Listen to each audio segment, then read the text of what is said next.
السلام عليكم ورحمة الله وبركاته. هلا وكل الهلا بكم، يا رب تكونون بألف خير وصحة وسلامة. اليوم إن شاء الله راح أسوي لكم طريقة عمل البسكت بطريقة كلش حلوة. راح يكون مغلف بالكاكاو وبعض الأمور اللي تكون إن شاء الله حتشوفوها طريقة حلوة وطعمها كلش طيب. قبل ما نبدي أتمنى تدعمون القناة بلايك، واللي ما مشترك بقناتنا يشترك بيها وينورنا، وتشاركون المقطع بين الأهل والأصدقاء. نبدي بسم الله. بالنسبة للمكونات، هاي عندي هنا 3 أعمدة من هذا البسكت أو أي نوع بسكت انتو حابين. هذا البسكت أنا أشوفه طيب. وعندي نص كوب من الكاكاو، راح نسوي خلطة مال الكاكاو. وعندي هذا الفجر الحليب المكثف، وعندي كمية من الحليب، وعندي هذه الكريمة سواء إذا عندكم، أنا هذا اللي متوفر يمي. إذا أنتم تحبون هذه الكي دي دي الصفرة هم كلش طيبة بهيجي، من ضمن هيجي مكونات. وراح أحتاج نص كوب من الزبد. هاي كل المكونات. هسه عيني بأي محضرات طعام عندكم نطحن هذا البسكت ونسويه على شكل باودر. هذا المستوى من الطحن، يعني هالشكل يكون. اطحن الكميه كلها وارجع لكم. هسه عيني هذا كملته كليته. هسه ايش راح اخلي؟ راح اخلي هذه القشطه، او هاي القشطه اللي احنا نسميها الكويتيه، هوايه نشتغل بيها بالعراق، بس هنا ما حصلتها، فعادي اي قشطه عندكم ماكو مشكله. هذه راح افرغها فوقها، وراح ابدي اخلي شويه شويه حليب واعجن بيها. لا تخلون من الأول هواية حليب وبعدين يصير عندكم كلش لين. شوية شوية وأعجن بيها هالشكل هذا. ما أخلي من الأول حتى أضمن التماسك مالته. من أشوفه يحتاج يلا أبدي أضيف له.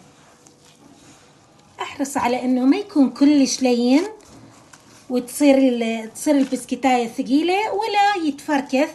بالعراقي احنا نقول يتفركث، يعني ما متماسك، لا يكون متماسك.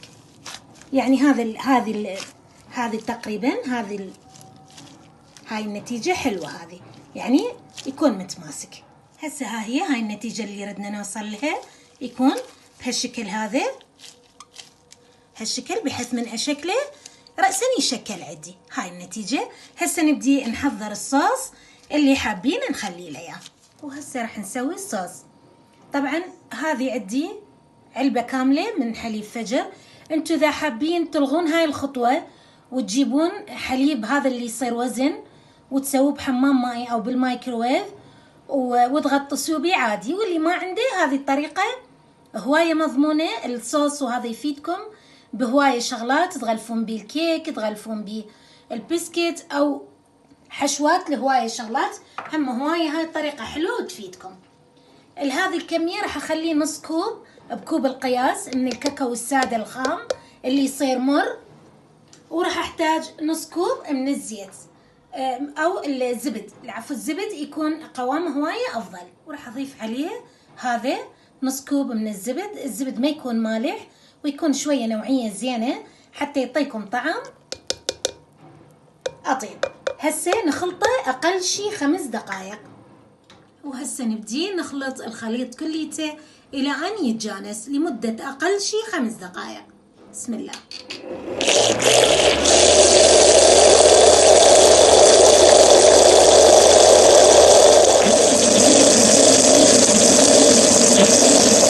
هسه بعد ال5 دقائق باعولي القوام مالته شلون صار، شلون ثخن.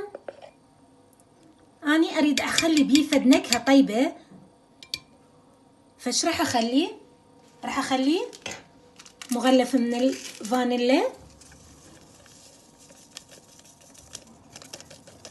وراح أخليه فد خاشوقة من الحليب.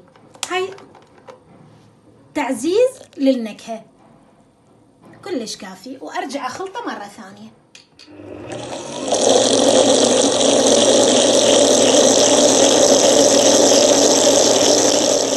باعوا لي القوام واللون ايش قد حلو صار. بس أنا اريد بعد اسويه طعمه وشكله بالضبط مثل النيوتيلا. فايش راح اسوي؟ هذا الخلاط نفسه راح اخذه اخليه بالثلاجة اقل شيء من بين 3 ساعات الى 4 ساعات، وارجع اخلطه مرة ثانية وباعولي الفرق بالقوام ايش راح يصير. وهسه باعولي الثخن مالته من خليناه بالثلاجة خليناه 4 ساعات، بعد الثخن مالته شلون صار. هسه نرجع نخلطه مرة ثانية فد 5 دقائق، وهو هذا السر انه يصير شكله وطعمه بالضبط مثل النيوتيلا. وهسه هذا القوام مالته من بعد الخلط، باعولي الثخن مالته والطعم والريحة فد شي روعة روعة، ما يختلف ابد عن النيوتيلا. بس اني ما اريده اكثر من هيك ثخن، اذا حابين تثخنوه اكثر خلطوه بعد اكثر. اني اريد بيه شوية سيولة حتى اقدر اغطس بيه البسكت اللي سويناه. وهسه عندي هاي شغلة اختيارية، هذا الفستق راح اطحن من عنده شوية ويا العجين، ما حابين خلوه سادة بكيفكم، هيجي مو كلش ناعم حتى يبين شكله وطعمه. حابين بندق، حابين جازو، فستق بكيفكم، او سادة، هاي المسألة اختيارية، بس اني اولادي يحبون المكسرات ويا البسكت. وهاي من بعد ما خلطنا وياه الفستق هسه نبدي نشكله بالاشكال اللي انتو تحبوها. حابين دوائر بهالشكل او تصغرون من عندها اصغر تصير احلى.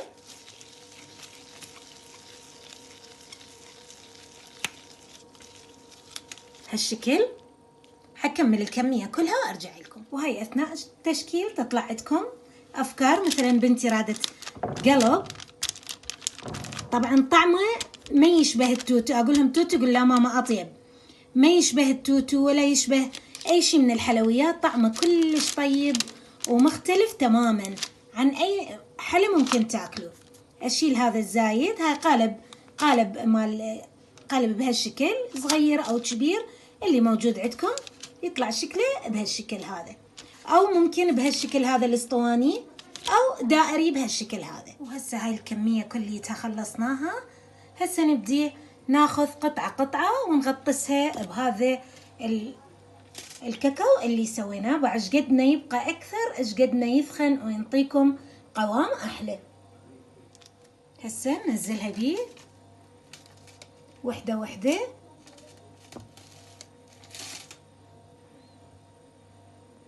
ونخليها تاخذ هاي كمية الكاكاو كلها، نشفها هالشكل ونخليها هنا الى ان تنشف وحدة وحدة بهالشكل هذا.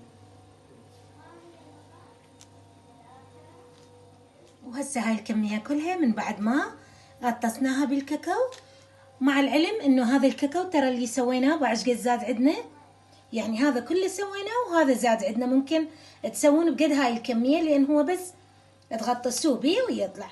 هسه راح اتركه يبرد، والتزيين هاي مسألة التزيين اختياري، ايش حابين تخلون عليها تخلون. هسه نتركها تبرد وبعدين نبدي بالتزيين.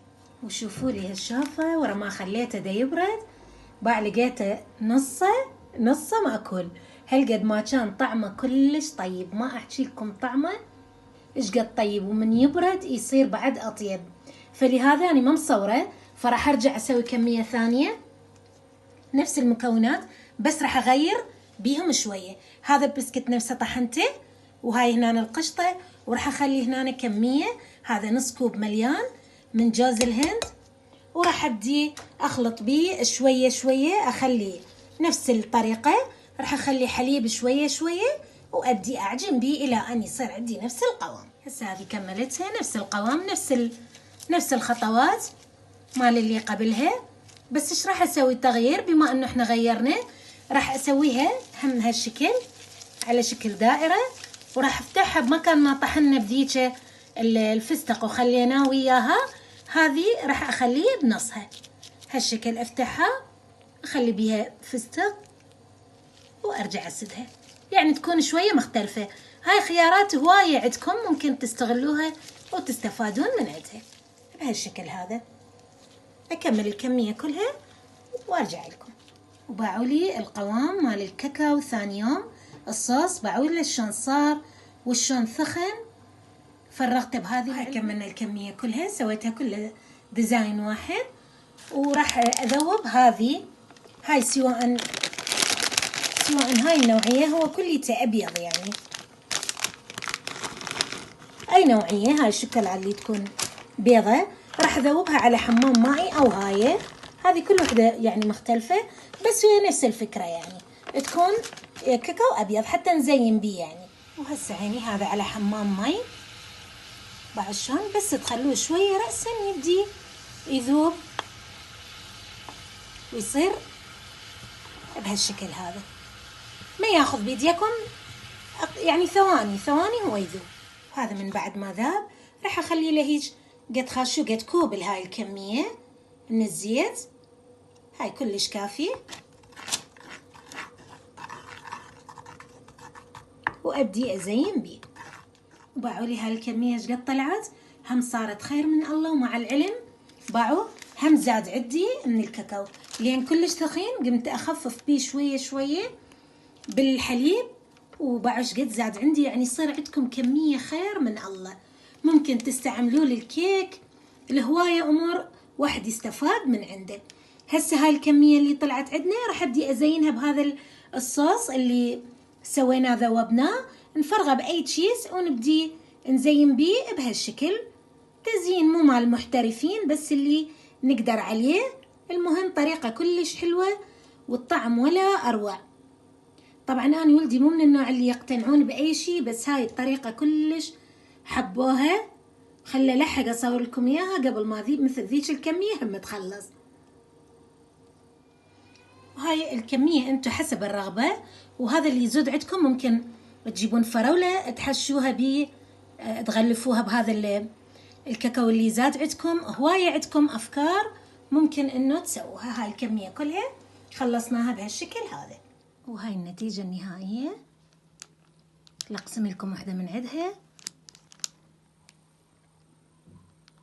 باعوا نتيجتها كلش حلوة.